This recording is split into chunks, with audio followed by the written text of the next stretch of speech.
데살로니가 전서 2장 1절에서 16절입니다. 데살로니가 전서 2장 1절에서 16절. 제 성경이 신약 성경의 329쪽입니다.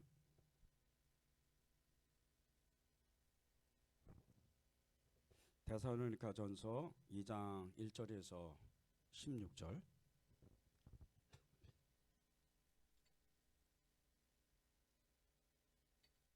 네, 다 찾으셨죠? 우리 한 절씩 교독하겠습니다. 형제들아, 우리가 너희 가운데 들어간 것이 헛되지 않은 줄을 너희가 친히 아나니, 너희가 아는 바와 같이 우리가 먼저 빌립보에서 고난과 농역을 당하였으나 우리 하나님을 힘입어 많은 싸움 중에 하나님의 복음을 너희에게 전하였노라. 우리의 권면은 간사함이나 부정에서 난 것이 아니요 속임수로 하는 것도 아니라 오직 하나님께 옳게 여기심을 입어 복음을 위탁받았으니 우리가 이와 같이 말함은 사람을 기쁘게 하려 함이 아니요 오직 우리 마음을 감찰하시는 하나님을 기쁘시게 하려 함이라. 너희도 알거니와 우리가 아무 때에도 아첨하는 말이나 탐심의 탈을 쓰지 아니한 것을 하나님이 증언하시느니라. 또한 우리는 너희에게든지 다른 이에게든지 사람에게서는 영광을 구하지 아니하였노라.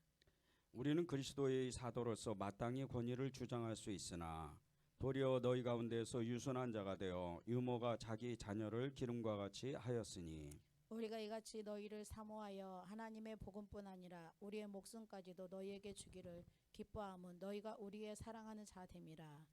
형제들아, 우리의 수고와 애쓴 것을 너희가 기억하리니 너희 아무에게도 폐를 끼치지 아니하려고 밤낮으로 일하면서 너희에게 하나님의 복음을 전하였노라. 우리가 너희 믿는 자들을 향하여 어떻게 거룩하고 옳고 흠없이 행하였는지에 대하여 너희가 증인이요 하나님도 그러하시도다.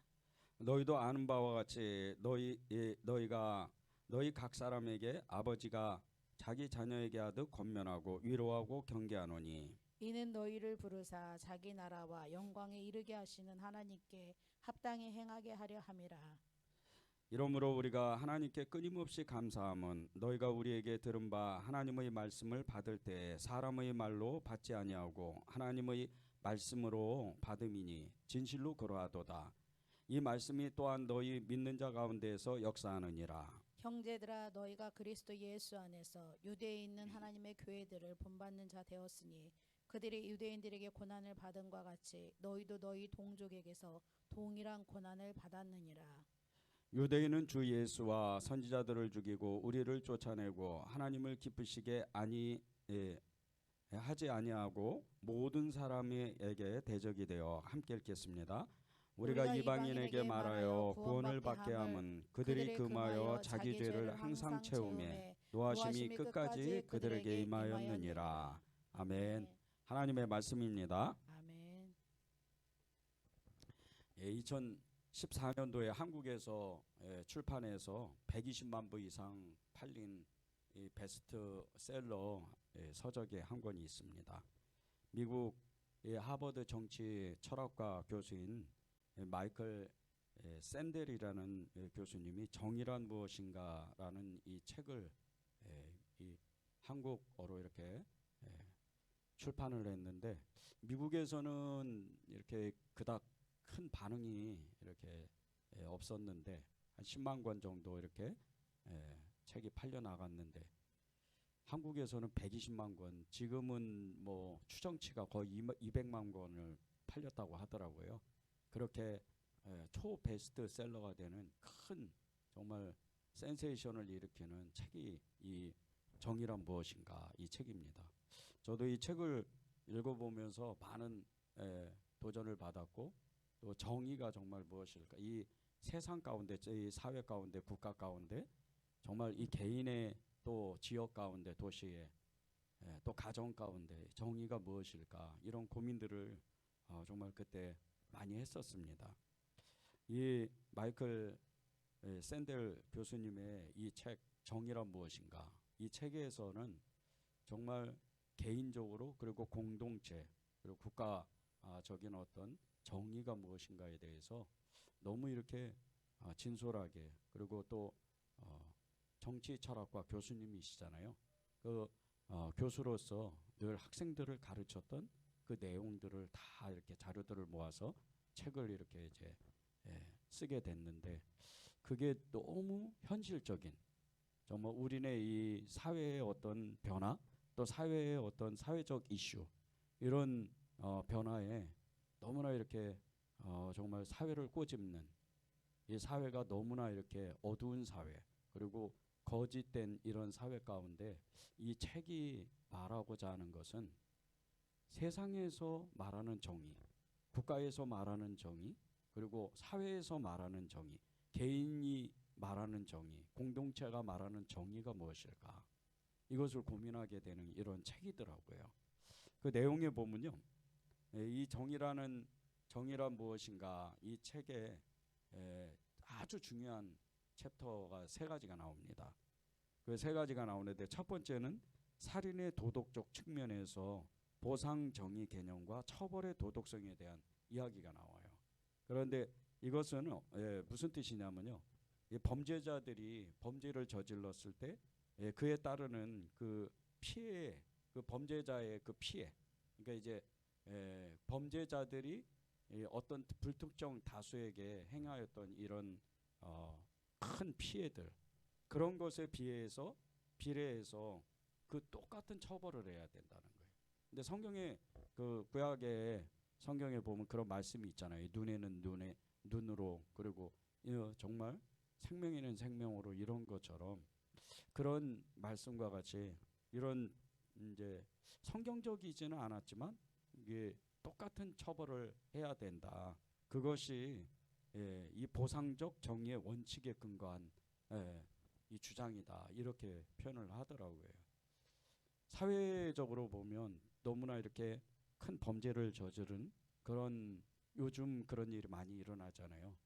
근데 그런 일들을 이렇게 너무나 이렇게 처벌이나 법적인 어떤 이런 처벌의 수위들이 너무나 낮을 때 많은 사람들이 분통을 일으키고, 많은 사람들이 그것에 대한 의문점을 가지고 사회가 이렇게 정의롭지 않다, 이렇게 말하는 사람들도 실제로 이렇게 또 많이 있습니다. 그런데 이런 것을, 이게 2014년도에, 이게 2010년도에 책을 미국에서 처음 이렇게 내셨는데, 2014년도에 한국어로 발간되면서 그 책을 내면서, 어떻게 지금 보면 10년 전의 일이잖아요. 10년 전의 일인데 지금 사회를 또다시 이렇게 너무나 정확하게 판단하고 예측하는 그런 책 같은 느낌이 들더라고요.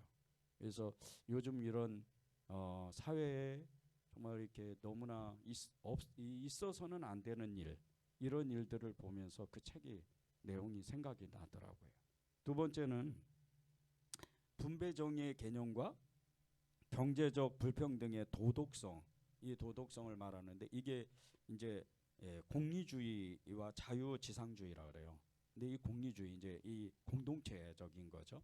이 공리주의, 그리고 원칙을 정했으면 아주 공의롭게 행해야 된다, 뭐 이런 이제 개념인데, 이런 주장인데, 이 경제적 불평등의 도덕성, 이것이 다수를 위해서, 다수의 어떤 행복을 위해서 소수의 사람들, 이게 이제 국민 전체겠죠. 이제 국민 전체, 이 다수들의 행복을 위해서 소수의 행복을 제한하는 것은 공리주의가 아니라는 거예요. 공의롭지가 않다는 거죠. 그 개인의 자유나 권리, 행복을 고려하지 않기 때문에 이것은 잘못된 것이다. 많은 사람들이 행복한데 저쪽 한 구석에서 한두 사람, 이 소수의 사람들이 이 불행하게 산다면, 그 많은 사람들의 불행은 결국은 이 사회에서 정의를 행하지 않는다는 거죠. 세 번째는 이 공동선에 대한 이 도덕성, 이 공동체에 대한, 이 국가라는 어떤 지역이라는 또 한 어떤 이렇게 모임체, 이런 공동선에 대한, 공동체에 대한 이 도덕성에 대해서 이야기를 했는데, 거기에서 보면요, 이 모든 이 공동체를 위해서, 이 국가를 위해서, 아니면 이 지역을 위해서 어떤 이 교회나 또 그리고 또 이런 단체들, 학교나 지역, 뭐 또 회사가 되겠죠. 이런 이제 이 공동체에 의무적으로 선을 행할 수 있도록 거기에 참여해야 된다는 거예요. 선을 행하기 위해서는 거기에 참여해야 된다. 그래서 이 세 번째 이 공동선의 도덕성 이거에 대해서 갑자기 제가 이 말씀을 준비하면서 너무 그게 마음에 와닿더라고요. 오늘 말씀이 다 그렇습니다. 세상에서 말하는 정의, 세상에서 말하는 이 정의는 무엇을 이렇게 대가적인 어떤 이렇게 대가성에 대한 내가 무엇을 했으면 거기에 대한 응당한 대가를 받아야 되는 그런 정의가 있다는 거예요. 그런데 이 복음의 정의, 우리가 아는, 우리가 늘 배우고 늘 주님으로부터 정말 공급받는 이 복음의 정의, 이 복음의 정의는 다른 거라는 거예요. 그 목적 자체가 완전히 틀립니다. 이 복음의 정의는 우리가 말하는 이 복음의 정의, 세상의 정의는 도덕성이잖아요. 높은 도덕성. 정말 그것을 아주 그 도덕성을 높게 정해서 거기에서 미달하면 굉장히 이렇게 그 공동체 안에서 이렇게 지탄을 받고 지적을 받는 그런 정말 이런 세상이 말하는 그런 도덕성, 이런 세상이 말하는 정의인데 하나님의 이 정의는 그렇지가 않다는 거예요. 하나님의 이 복음의 정의, 이 복음의 정의는 그렇지가 않다는 거예요. 복음의 정의. 그러면 제일 먼저 생각나는 게 뭐죠? 우리는 예수님이에요. 우리에게 복음의 정의는 예수님입니다. 그런데 그분은 우리의 모든 죄, 모든 연약함을 다 담당하신 분이에요. 그게 복음의 정의라는 거예요. 그래서 우리는 빚진 자로서 그 복음의 정의, 복음의 그 의를 행해야 되는 사람들이라는 거예요. 세상에 말하는 이 복음의 정의는 정말 이렇게 높은 도덕성에 그 미달하면 절대 안 되는 그런 정말 이렇게 정의지만 이 복음의 정의는 우리가 저절로 예수님 안에만 있으면, 예수님만 잘 믿으면, 예수님과 하나만 되면, 예수님의 마음을 품게 되면 우리가 저절로 이루어지는, 저절로 사라지는, 저절로 되어지는 그 정의가 복음의 정의라는 거예요. 예수님 안에 있는 사람, 예수님의 말씀을 알고 예수님의 말씀을 배우고 예수님의 삶을 배우고 예수님을 닮아가려고 애를 쓰게 되면 그 사람은 자신도 모르게 복음의 정의로 살아갈 수 있다는 거예요. 우리가 다 그렇게 살아야 됩니다. 세상의 정의는 인간의 도덕적 가치를 추구하지만 이 복음의 정의는 인간이 아닌 하나님의 가치를 추구하는 정의예요. 하나님의 가치를 위해서 우리가 사는 거예요. 우리의 사는 목적, 우리가 이 땅에서 예수님의 이름으로 살아가는 목적은 하나님의 가치를 위해서 사는 거예요. 그것이 우리의 부르심이요, 우리가 이 땅에서 생명을 연장하는 하나님의 은혜예요. 그것만 알아도요, 우리가 왜 전도해야 되는지, 왜 선을 행해야 되는지, 왜 우리가 선교해야 되는지, 왜 우리가 교회를 세워야 되는지, 왜 우리가 정말 교회 안에서 공동선, 그 교회 안에 있는 믿음의 형제들, 그 형제들을 사랑해야 되는지, 더 나아가서 세상 사람들을 왜 사랑해야 되는지 금방 알 수가 있다는 거예요. 이게 세상에서 말하는 그 정의보다 훨씬 높은 가치, 더 뛰어난 정의라는 거죠. 복음은요, 세상의 어떤 것으로, 세상에 아무리 귀한 세상의 그 어떤 보물로도 살 수가 없는 게 복음입니다. 그건 이 세상의 모든 것을 다 해도, 이 우주를 다 모아서 그것을 복음으로, 복음과 바꿀 수 없어요. 복음은 그렇게 귀한 거예요. 복음은 예수님 그분 자체. 그래서 그분이 아무런 대가 없이 저와 여러분에게 그냥 주신 거예요. 이게 얼마나 큰 은혜. 이게 하나님의 정의입니다. 이게 복음의 정의예요. 이렇게 우리가 엄청난 거를 정말 은혜로 받았는데 우리가 어떻게 살아야 되겠어요? 우리가 무엇을 하면서 어떤 생각과 어떤 삶의 가치를 위해서 살아야 되겠어요? 그것은요, 복음을 전하는 거예요. 그것은 예수님을 증거하는 겁니다. 예수님을 드러내는 거예요. 그것을 위해서 우리가 부르심을 받은 겁니다. 2절을 보십시오. 너희가 아는 바와 같이 우리가 먼저 빌립보에서 고난과 능욕을 당하였으나 우리 하나님을 힘입어 많은 싸움 중에 하나님의 복음을 너희에게 전하였다. 바울이 이 데살로니가 교인들을 향해서 정말 편지를 쓰면서 그 정말 너희들을 사랑하는, 어떻게 사랑하는지를 알면서 너희들에게 어떻게 복음을 전했는지 그 내용을 얘기하는 거예요. 사도행전 16장이요. 이게 2절의 이 내용, 빌립보의 고난과 능욕, 이게 어떤 내용이냐면요, 사도행 16장에 나와요. 그 사도행전 16장에 바울이 아시아에서 원래 복음을 전하고 싶어가서, 이제 바울은요 이 복음을 처음에 전하게 될 때 아시아로 가고 싶었어요. 본인의 꿈이 있었거든요.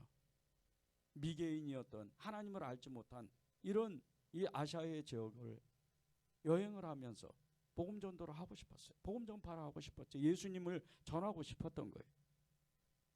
그런데 하나님은 이 바울에게 유럽으로 자꾸 가라고 말씀하시는 거예요.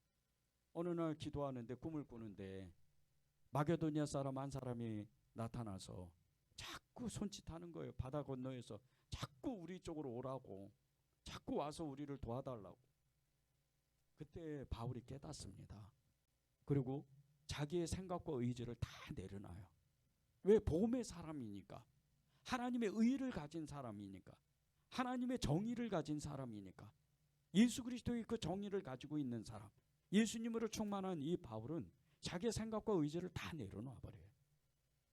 우리가 이런 마음으로 살아야 돼. 우리의 생각, 계획 있다 해도요, 하나님이 우리에게 마음을 주실 때 이렇게 왼쪽으로 가라, 오른쪽으로 가라, 무엇을 해라, 어느 지역으로 가라, 무엇을 계획해라, 그렇게 마음을 주시면 우리의 생각, 마음, 우리의 모든 계획을 다 내려놓는 거예요. 왜? 그것이 우리의 삶을 훨씬 더 축복하는 삶이 되기 때문이에요. 바울이 그런 결정을 한 거예요. 그리고 나서 바울이 아시아로 가지 아니하고 유럽으로 가서 복음을 전하는데, 첫 번째 유럽으로 들어갔던 첫 번째 지역, 그 도시가 빌립보예요. 그래서 오늘 2절에서 나오는 너희가 아는 바와 같이 우리가 먼저 빌립보에서 받은 그 고난과 능욕, 이것을 얘기하는 거예요. 그런데 그 빌립보에서 바울이, 신라가 경험했던 이 고난과 능욕은 어떤 일이냐면요, 처음에 복음을 전하다가 이 길거리에서, 시장 내거리에서 복음을 전하는데 이 자주장사 루디아를 만나요. 그리고 그가 복음을 받아들이고 세례를 받고 그의 가족들과 전체가 다 바울을 통해서, 신라를 통해서 복음을 받아들여요. 첫 번째 이 유럽의 이 빌립보 교회, 이 빌립보 지역의 첫 번째 성도예요. 첫 번째 가정이었어요. 그들은 복음의 정의를 받아들여요. 복음의 의의를 받아들여요. 예수님을 그들의 마음 가운데, 그들의 집에 예수님을 모시는 거예요. 이 누디아의 집이 빌립보 첫 번째 교회가 됩니다. 그리고 나서 이제 이 교회가 이 영적 교두보가 생긴 거잖아요. 영적인 진짜 베이스 캠프가 생긴 거잖아요. 그리고 이제 이 회당으로, 거리로 나가서 복음을 전하기 시작을 하는 거예요. 바울과 신라가. 그런데 복음을 열심히 전하는데 또 어느 날 점을 쳐서, 귀신 들려가지고 점을 쳐서 그 돈을 버는 어떤 여자를 만나요. 그런데 이 여자가 자기 그 귀신 들려가지고 점을 쳐서 돈을 버는 이 여자가 그 돈을 다 가져가는 게 아니고 그 여자를 관리하는 어떤 또 사람이 있었던 거예요. 하도 귀찮게 이 바울을 따라다니면서 당신은 거룩한 영이 있는 사람이다. 사람들아, 이 사람은 거룩한 영이 있는 사람이다. 이렇게 계속 귀찮게 했어요. 그래서 예수님의 이름으로 그 귀신을 쫓아준 거예요. 그 일 때문에 이 여자의 주인한테 모함을 받아가지고 관리들한테 끌려가서 그 법정소에 끌려가 가지고 엄청나게 매를 맞아요. 그리고 지하 감옥에 갇힙니다. 이게 이제 바울과 실라가 받은 첫 번째 고난이에요. 영적인 고난이 먼저 있었잖아요. 귀신이 계속 괴롭혔잖아요. 마음을 심란하게 하고 계속 복음을 전하는 것을 방해했잖아요. 이 영적인 정말 엄청난 혼란을 겪는 거예요. 어려움을 겪는 거예요. 그리고 육신적으로도 상황적으로도 엄청 너무나 힘든 그런 상황 가운데 이 발과 신라가 발과 손목에 그 쇠고랑 착고에 차져 있는 그 쇠고랑으로 악기 삼아서 하나님을 찬양해. 기적과 이적이 표적이 일어나죠.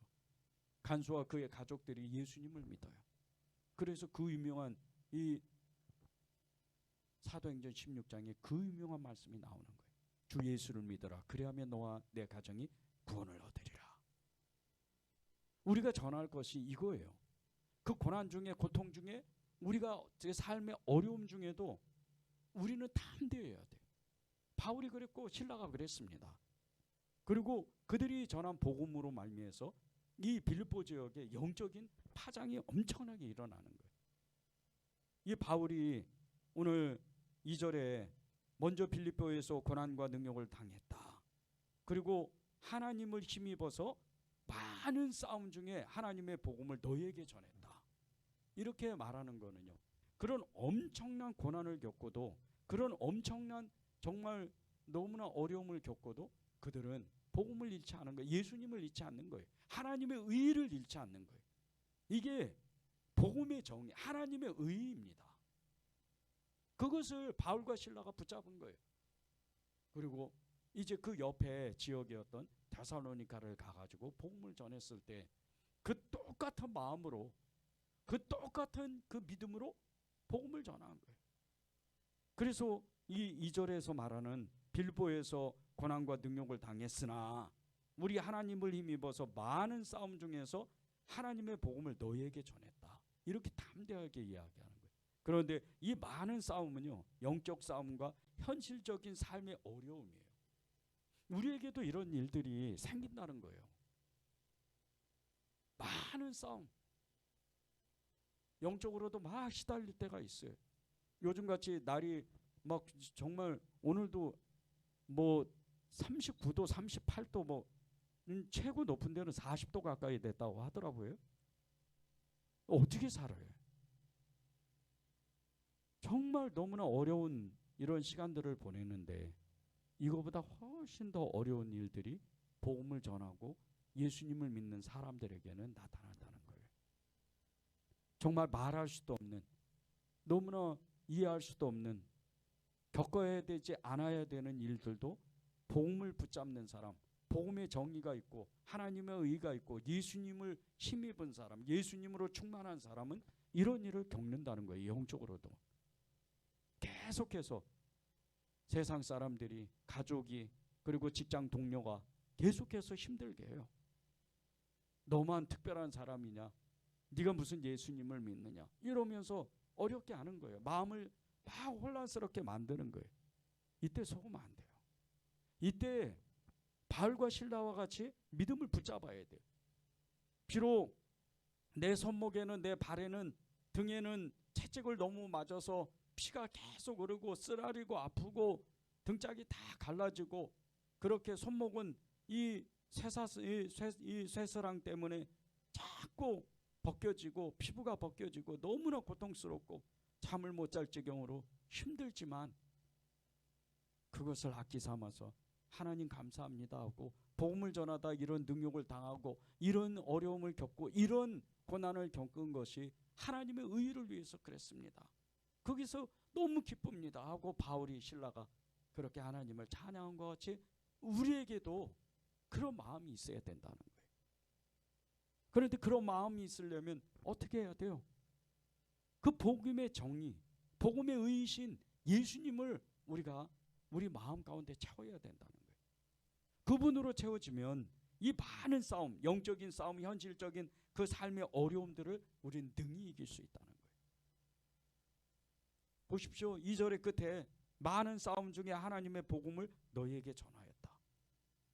어떤 일에도 굴하지 않았다는 거예요. 어떤 일에도 낙심하지 않았다는 거예요. 어떤 일에도 이 바울과 실라는 절대 넘어지지 않았다는 뜻이에요.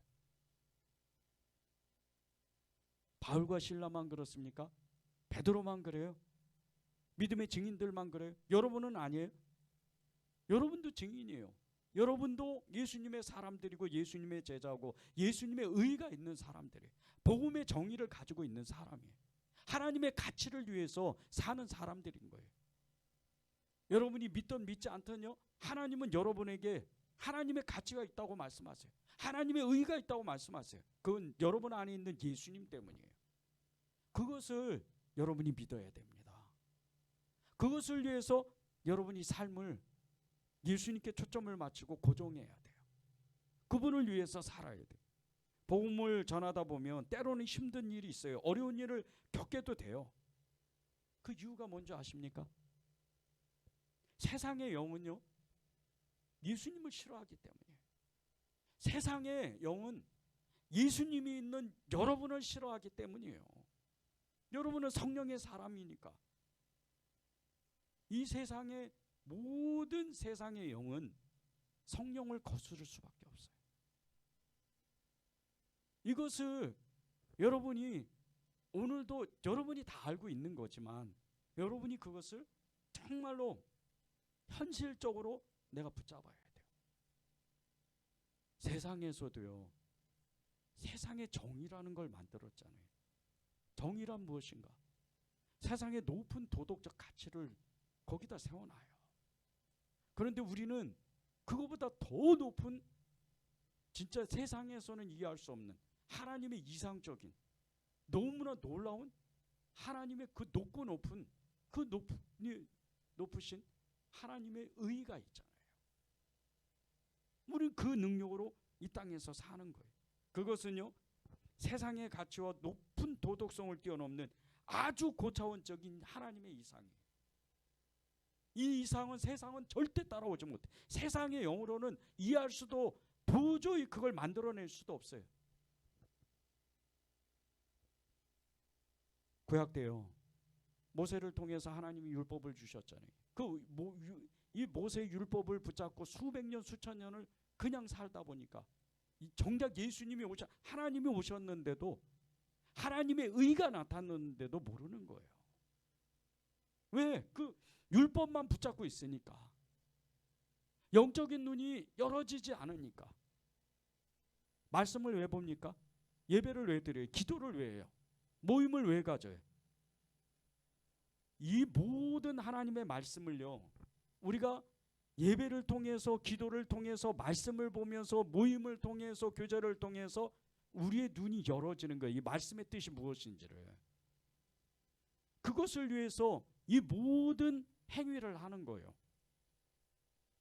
그것이 만약에 필요 없다면요, 하나님은 그렇게 안 하세요. 뭐 예배만 계속 드려라, 그러면 너의 눈이 열릴 것이다, 아마 그런 식으로 말씀하셨겠죠.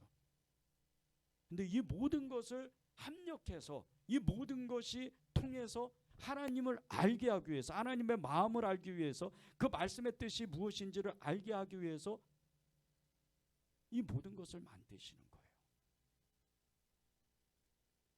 예수님을 만난 사람, 이 예수님을 만난 사람은요, 하나님의 이상, 예수님의 그 생명으로 살아가는 사람이에요.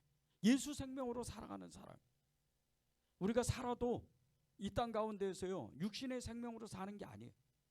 물론 우리도 나이가 먹고 환경에 어떤 이사를 몇 번 한다든지, 그리고 우리의 자녀들이 자라나든지, 우리가 또 병이 걸렸다, 우리가 또 나이가 먹어서 자연사 한다든지, 이런 일들이 세상 사람들과 똑같이 일어납니다. 그러나 여러분이 잊지 마셔야 되는 게 있어요. 여러분이 몸이 아파도 자연사해도요, 나이가 먹어서 자연사해도 그건 하나님의 시간이에요. 하나님의 뜻이에요. 하나님의 부르심이에요. 세상 사람들과 달라요. 똑같은 병이 걸리고 똑같은 나이에 이 자연사 한다 하더라도 다른 겁니다. 왜? 갈 길이 다르잖아요. 세상 사람들은 지옥으로 가는 거예요. 예수 안 믿으니까. 그런데 저와 여러분은 어디로 가요? 하나님의 정확한 인도하심을 받아서 길이요 진리요 생명 되신 그 하나님을 따라서 천국을 가는 거예요. 영생의 삶, 그 영원한 생명의 그 하나님의 나라, 천국을 가는 거예요. 달라요. 우리는 살아도 사는 거고 죽어도 사는 거예요. 세상 사람들은 살아도 죽고 죽어도 죽는 거예요. 다릅니다. 예수 생명 때문에 그래요. 하나님의 의가 세상의 그 정의보다 훨씬 높다는 게 바로 이런 거예요. 복음을 가진 사람, 이런 복음을 가진 사람은요, 세상이 감당하지 못해요. 세상이 그 사람을 붙잡지 못해요. 세상의 어떤 그 영으로, 세상의 문화로, 세상의 이상으로, 세상의 지식으로, 세상의 철학으로 도저히 그 사람을 붙잡지 못해요. 그 사람에게는 예수의 영이, 예수님이 계시기 때문이에요. 예수의 생명이 그 안에 있기 때문이에요. 다른 겁니다. 보십시오. 세상에서는 세상의 정의를 만들고 높은 도덕성의 어떤 법들을 만드는데, 법규들을 만드는데 하나님의 정말 그거보다 훨씬 더 뛰어나고 높은 하나님의 이상의, 하나님의 그 세우신 하나님의 정의를 보세요. 마가복음, 마태복음 5장에서 7장에 나오는 산상수훈이에요. 이 산상수훈을 누가 이거를 지킬 수 있겠어요? 누가 이걸 살아낼 수가 있겠어요? 예수님의 제자들조차도요, 이 말씀을 듣고 어떻게 할까? 이걸 어떻게 살아낼까? 고민했던 거예요. 그들에게 성령이 마가다락방에서 임하고 성령이 사로잡히기 전에는 그들이 그 말씀을 살아내질 못해요. 기독교 2000년 역사에, 아니 2100년 역사에 성령으로 사로잡히지 않는, 성령 충만을 받지 않는 사람은요, 이 마태복음 5장에서 7장의 말씀이 이루어질 수가 없어요. 보세요. 심령이 가난한 자, 애통한 자, 온유한 자, 의에 줄이고 목마른 자, 긍휼히 여기는 자, 마음이 정결한 자, 화평케 하는 자, 의를 위하여 박해받는 자, 예수님 때문에 욕먹는 자, 세상의 빛과 소금으로 살아가야 되는 자, 지극히 작은 자를 섬기는 것과 계명을 지키는 그 바리새인과 또 사두개인들, 서기관들, 그 사람들의, 그 유대인들의 의보다 더 나은 의를 가져야 되는 것, 형제를 없인 여기는 것을 금하는 것, 여자를 보고 여인을 보고 마음에 음욕을 품는 것, 원수를 사랑하는 것, 하나님의 나라를 위해 사는 것, 이것을 어떻게 우리가 살아낼 수 있겠어요? 여러분 살아낼 수 있을 것 같으세요? 어떠세요? 절대 못 살아요. 주님이 예수 생명을 우리에게 우리 마음 가운데서부터 싹트게 만들지 않으시면 이거는 불가능한 일이에요. 이것은 살아낼 수가 없는 일이에요.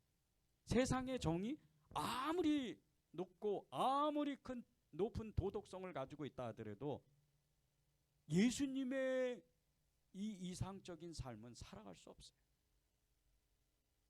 그러면 우리는 어떻게 해야 돼요? 예수 생명을 붙잡아야죠.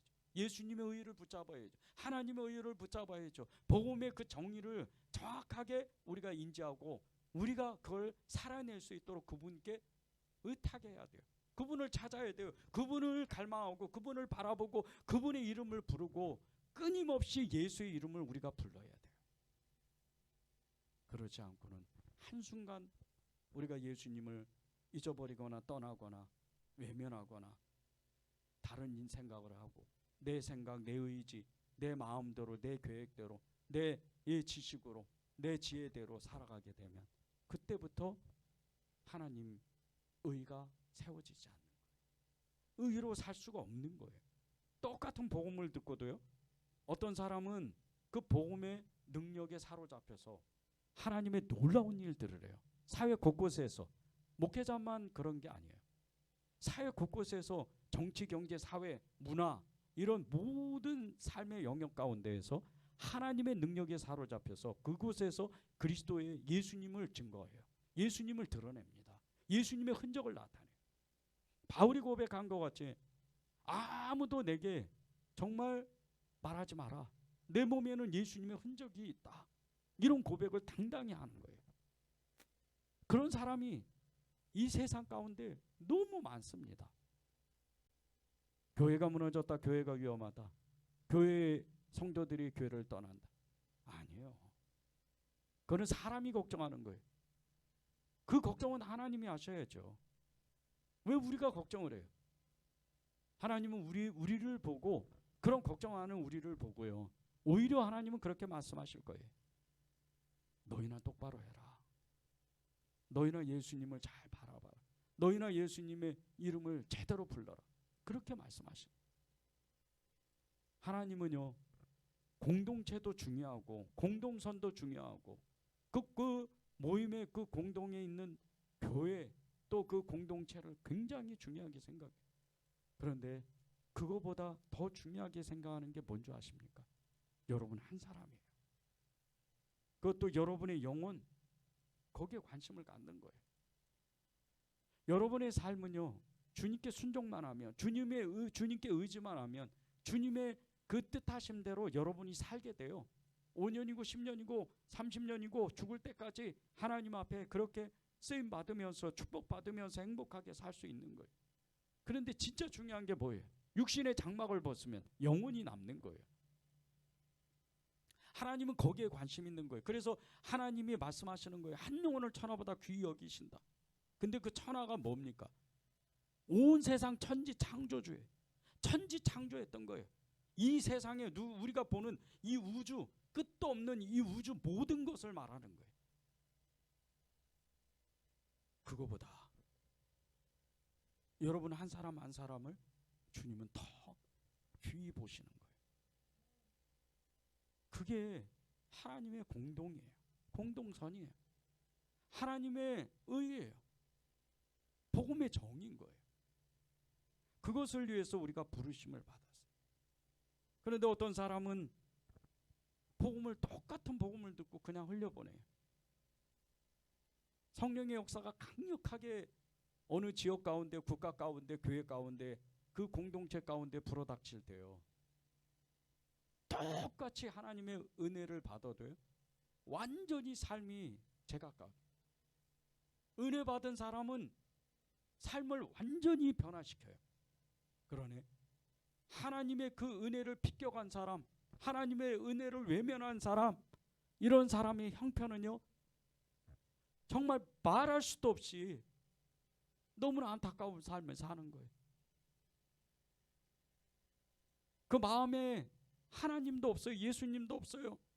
공동체도 없어요. 교회도 없어요.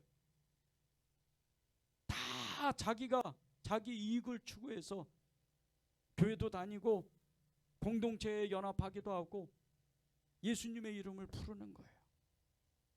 그런데 사람은 몰라도요, 하나님은 다 아셔요. 이게 하나님께서 정말 안타까워하시는 거예요. 지금 온 세계 열방 가운데요, 복음이 가장 강력하게 일어나는 지역이 완전히 판도가 틀려졌어요. 불과 얼마 전만 해도 한국 교회가 대단했잖아요. 몇십 년 전만 해도 한국 교회 그러면 그냥 이렇게 작은 나라에서 1000만 명이 넘는 1200만의 그리스도인을 자랑하고 세계에서 두 번째로, 너무 큰 나라들도 많은데 세계에서 두 번째로 선교사를 파송하는, 그렇게 많은 숫자를 파송하는 교회, 한국 교회였어요. 그런데 어느덧 이제 세계 교회가 걱정할 정도로 한국 교회는 급속히 무너지기 시작하는 거예요. 지금 그 불이, 성령의 불이 어디로 가는 줄 아십니까? 북한으로, 중국으로, 북아프리카로, 인도로, 중동으로 계속해서 제3지역으로, 3세계로 번져나가기 시작해요. 그렇게 핍박받는 북아프리카 지역에 있는 여러 이 아프리카 지역에 있는 국가들, 마을들, 도시들, 오늘도 예수님의 이름은 불살라 죽고 불에 타 죽고 매맞아 죽고 정말 이루 말할 수 없는 소식들이 전해져 오잖아요. 며칠 전에도 인도에서 그 엄마하고 딸이 몹쓸 짓을 당했잖아요. 예수 믿는다는 그거 하나 때문에. 그 무슬림, 그 힌두교 사람들한테 이로 말할 수 없는 고통을 당했어요. 그런데요, 보세요. 그 지역의 복음이 더욱 불이 일어나는 거예요. 이 테러 단체들로 폭탄을 맞아가지고 아빠 엄마 다 잃어버리고 어린아이가 한쪽 눈을 잃고 한쪽 팔을 다 잃어버린 아이가 그 테러 단체들을 용서한다고 그러면서 예수님의 이름을 부르는 거예요. 사람으로서는 이해할 수가 없는 거죠. 지금도 북한 지역에는요, 북한 지하교회는 숨을 죽이면서 찬송을 해요. 찬송도 제대로 못합니다. 왜? 소리로 이불 바깥으로 나가면 또 신고당하니까. 성경도 다 쪼개가지고 아예 통째로 외워요. 요한복음을 외우든지 마태복음을 외우든지. 영국의 14세기 초에 롤라드라는 이런 이 사람들이 있었어요. 이런 단체들이 있었는데 그 핍박 시기 가운데 정말 몇몇 사람들이 성경을 쪽성경을 다 외워가지고 그것을 모임 때마다 나눴어요. 그런 불씨들이 그 박해받는 그 시기에 그런 성령의 불씨들, 이 복음의 불씨들이요 꺼지지 않고 정말 구약대의 그 하나님의 성전에서 하나님의 성막에서 그 불이 꺼지지 않는다고 말씀하신 것처럼 그 불이 꺼지지 않으니까 어떻게 돼요? 엘리 제사장이 영적으로 흐렸지만 그의 제자들, 그 아들들이 아니에요. 그 아들들이 아니고 홈리와 그 비나스 이런 아들들이 아니고 사무엘이라는 대사사가 그 불을 그 어린 나이에 그 불을 그대로 피는 거예요. 성전에서 아예 하나님을 찾는 거예요. 그 등불을 계속해서 그 어린아이가 끄지 않고 하나님을 찾는 거예요. 등불만 끄지 않아요. 기도의 불도 끄지 않는 거예요. 마음의 불도 끄지 않는 거예요. 믿음의 불도 끄지 않는 거예요. 끊임없이 하나님을 찾는 거예요. 하나님은 지금은 그런 사람을 찾는 거예요. 하나님은 지금 그 복음의 의를 가진 사람들, 복음의 정의를 가진 사람들, 그런 사람들을 찾는 거예요. 세계 전 이 제3 이 시대에 3세계 가운데 복음이 더 왜 확산되는 줄 아십니까? 선진국들처럼 유럽처럼 미국처럼 한국처럼 어떤 철학적인 이런 깊은 학문들, 이상적인 어떤 도덕적인 이런 깊은 학문들이 그쪽 지역에는 없어요. 아주 단순합니다. 예수님만 믿으면 그냥 그대로 살아야 되는 거예요. 그러니까 주님이 말씀하신 그대로죠. 미련하고 멸시받고 천대받는 이들을 일부러 골라 불러서 학문이 있고 지식이 있고 능력이 있는 사람을 부럽게 한다고 말씀하시는 거예요. 복음의 정의는 그런 거예요. 사람의 지식과 철학 이상으로는 생각할 수 없어요. 이해할 수 없는 거예요. 우리가 그런 복음을 가지고 있는 거예요. 바울이 그런 복음을 전한 거예요. 그래서 자기가 가지고 있는 모든 지식을 쓰레기처럼 여기고 배설물처럼 여겼던 거예요. 왜? 그것이 복음을 전하는데 방해가 되니까. 그래서 단순하게 전하는 거예요. 내가 만난 예수님을 만나보십시오.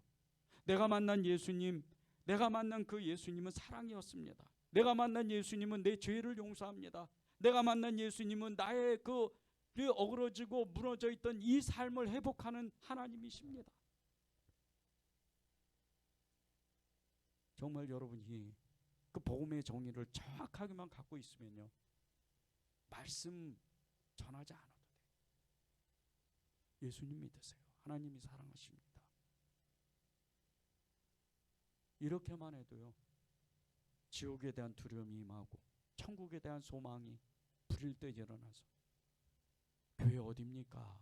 나 예수 믿으러 가야 되겠어요. 이렇게 되는 거예요. 여러분이 가지고 있는 그 복음의 정의, 그것은요 하나님이 저와 여러분에게 의탁한 복음이에요. 4절 보십시오. 오직 하나님께 옳게 여기심을 입어 복음을 위탁받았으니 우리가 이와 같이 말함은 사람을 기쁘게 하려 하면요 오직 우리 마음을 감찰하시는 하나님을 기쁘시게 하려 함이라. 하나님의 기쁨이 우리에게 하나님의 기쁨이 무엇이겠어요? 우리에게 부탁한 우리에게 위탁한 그 복음을 전하는 거예요. 그게 하나님의 기쁨이라는 거예요. 바울은 알았어요. 신라도 알았습니다. 베드로도 알았어요. 제자들도 알았어요. 그래서 끊임없이 복음을 전했던 거예요. 하나님의 복음을 우리에게 위임했다. 우리에게 위탁했다. 우리에게 부탁했다. 정말 이거를요, 이 눈이 열리면 얼마나 감격스럽고 떨리고 얼마나 기쁜지 모릅니다. 이거에 눈이 열려야 돼요. 여러분이 이거에 눈이 열려야 진짜 예수님을 만날 수가 있는 거예요. 그분이 얼마나 위대하신지, 그분이 얼마나 크신지, 그분이 얼마나 정확하고 뚜렷하게 우리 앞에 계시는지 그 눈이 열리는 거예요. 이 복음의 위대함은요, 이루 말할 수가 없어요. 생각해 보세요. 세상의 지식, 세상의 철학적인 어떤 지식과 이상, 높은 도덕성, 세상의 정의, 이 기준으로 예수님을 말하거나 예수님을 논하거나 이러면 어떻게 돼요? 이해할 수가 없는 거예요. 이해할 수가 없어요. 왜? 그분은 영적인 분이니까. 이 진짜 육신을 가지고 있는 육의 사람들이 어떻게 영적인 분을, 그 영적 세계에 계신 분을, 영적 세계의 주인이신, 세상의 주인이신 그분을 어떻게 이해를 하겠어요? 초자연적인 하나님이신데. 그래서 세상의 지식이 초등학문이라 그러는 거예요.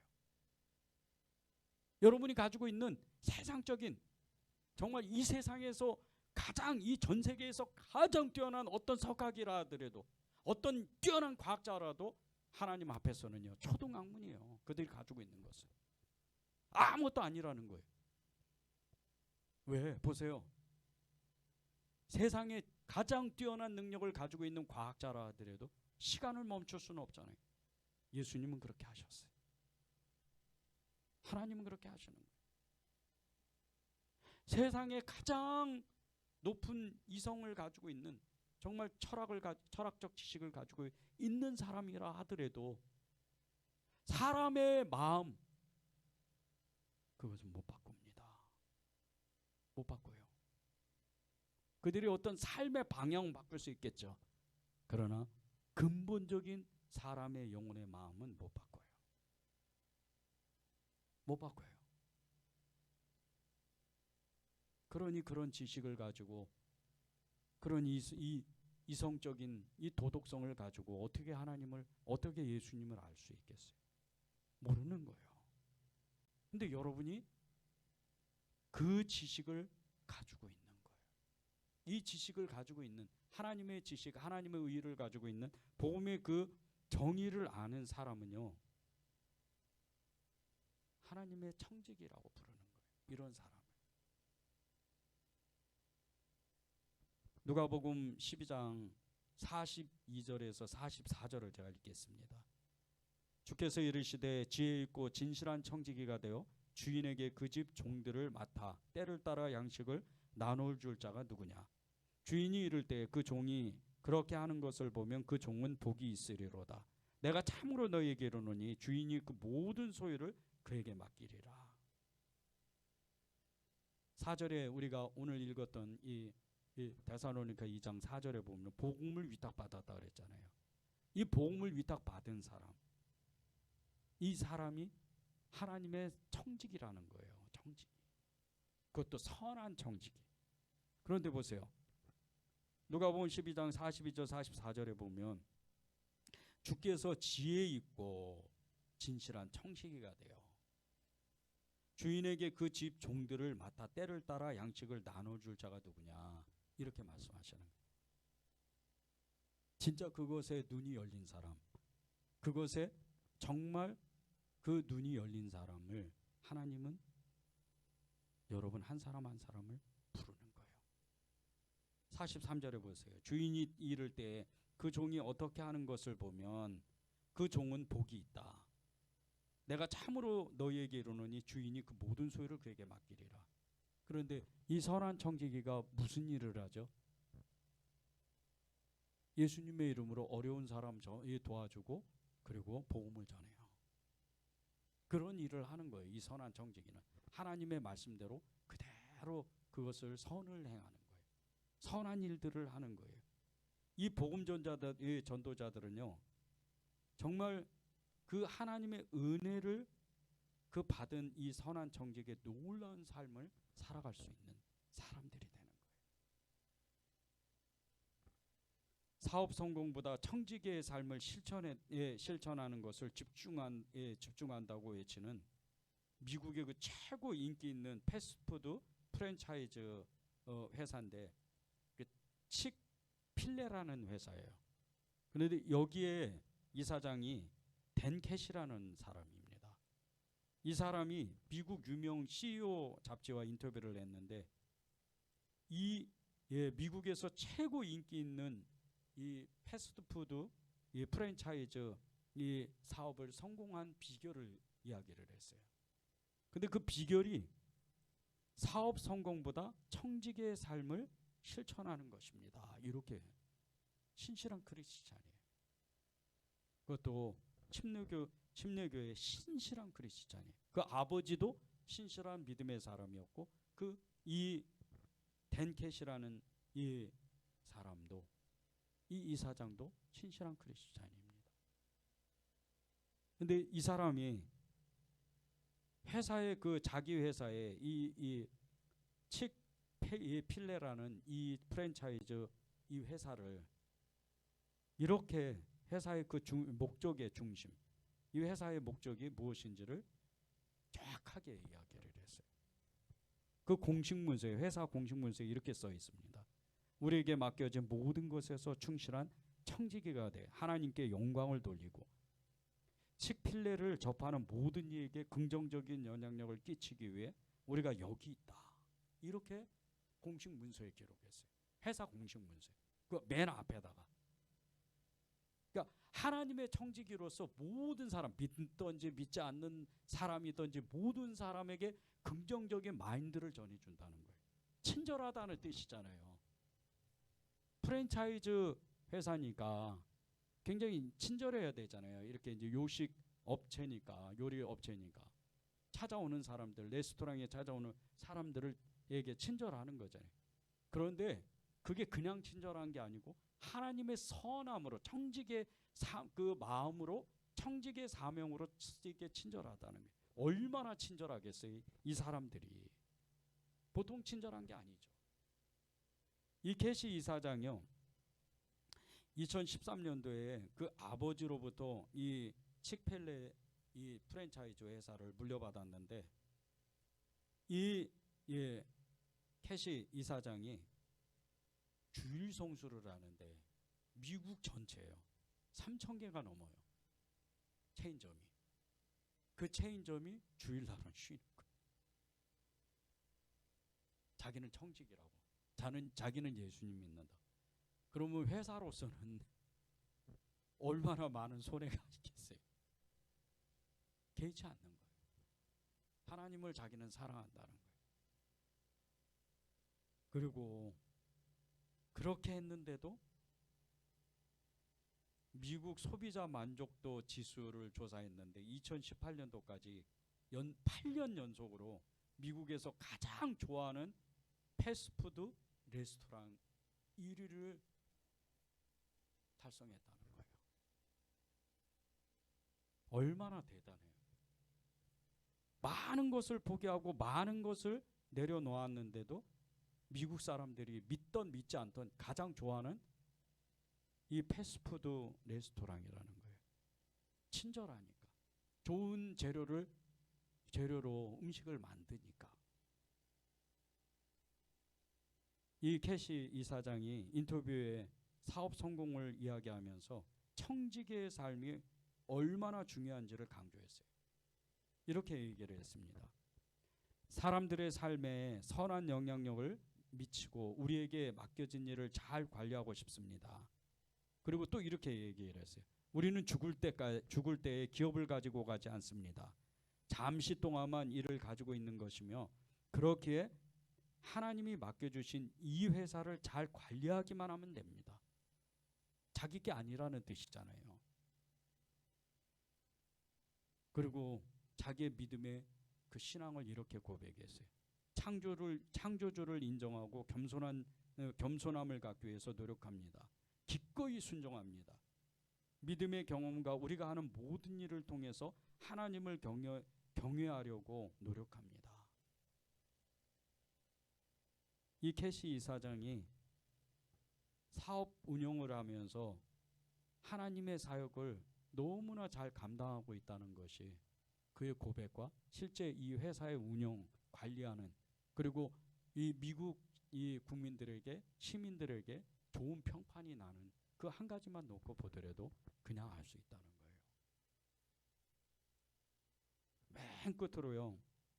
이 캐시 이사장이 사업을 운영하면서 제일 좋아하는 단어가 있대요. 이제 한국말로는 식당이죠. 레스토랑. 이 레스토랑의 용어를 이 프랑스어로는 이렇게 이야기를 한답니다. 회복의 장소. 그걸 의미한대요. 회복의 장소. 그 말을 레스토랑의 이 말을 굉장히 좋아한대요. 자기는. 근데 그 이유가 있어요. 사람들의 삶을 회복하는데 도움을 주는 장소가 됐으면 좋겠다. 그곳에 와서 위로를 받고 그곳에 와서 긍정적인 마인드를 가지고 그들이 삶에 희망을 가졌으면 좋겠다.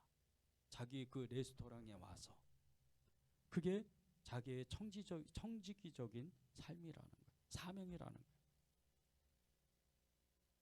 우리도 똑같아요. 저와 여러분도 똑같습니다.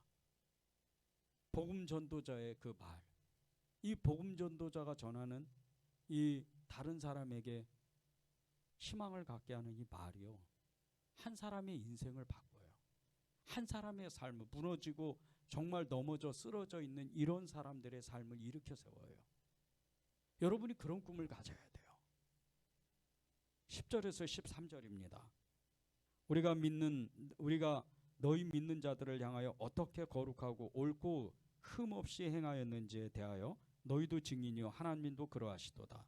너희도 아는 바와 같이 우리가 너희 각 사람에게 아버지가 너희 자녀에게 하듯 권면하고 위로하고 경계하노니 이는 너희를 부르사 자기 나라와 영광에 이르게 하시는 하나님께 합당히 행하게 하려 함이라. 13절이 중요해요. 그러므로 우리가 하나님께 끊임없이 감사함은 너희가 우리에게 들은 바 하나님의 말씀을 받을 때 사람의 말로 받지 아니하고 하나님의 말씀으로 받음이니 진실로 그러하도다. 이 말씀이 또한 너희 믿는 자 가운데서 역사하느니라. 복음 전도자들이 전하는 이 말이 사람의 말이 아니라는 거예요. 하나님의 말씀이라는 거예요. 그런데 사람의 말로 받는 것과 하나님의 말씀으로 받는 거의 차이가 엄청난, 정말 말할 수도 없는 갭이 생기는 거예요. 하나님의 말씀으로 그들이 들을 때, 하나님의 말씀으로 받을 때 이게 사람의 인생을 바꿉니다. 그렇게 하나님의 말씀을 전하려면 어떤 삶을 살아야 돼요? 복음의 정의를 가지고 있어야죠. 복음의 의를 가지고 있어야죠. 예수 생명으로 내가 채워져야 돼요. 그분으로 꽉 차야 내가 말하는 것이 내가 말하는 게 아니고 내 안에 계신 예수님이 말씀하시는 거예요. 그게 사람을 살리는 거예요. 사람의 말로 받지 아니하고 하나님의 말씀으로 받게 되는 거예요. 우리가 그런 부르심을 받은 사람들이에요. 여러분이 정말 이 소망을 가져야 돼요. 나도 그렇게 살고 싶다. 하나님 나를 그렇게 써주세요. 그러면서 하나님 앞에 고백하는 거예요. 복음 전도자는요, 모든 삶을 일치를 이루어야 돼요. 가정에서나 교회에서나 직장에서나 세상 가운데에서 어느 곳에서든지 예수님의 그 모습이 그대로 드러나야 돼요. 그러면 하나님은 일하십니다. 그러면 하나님은 여러분을 쓰시는 거예요. 여러분의 인생을 축복하고 여러분의 삶을 축복하는 거예요. 그런 하나님을 의지하시기 바랍니다. 우리 전심으로 기도하면 좋겠습니다.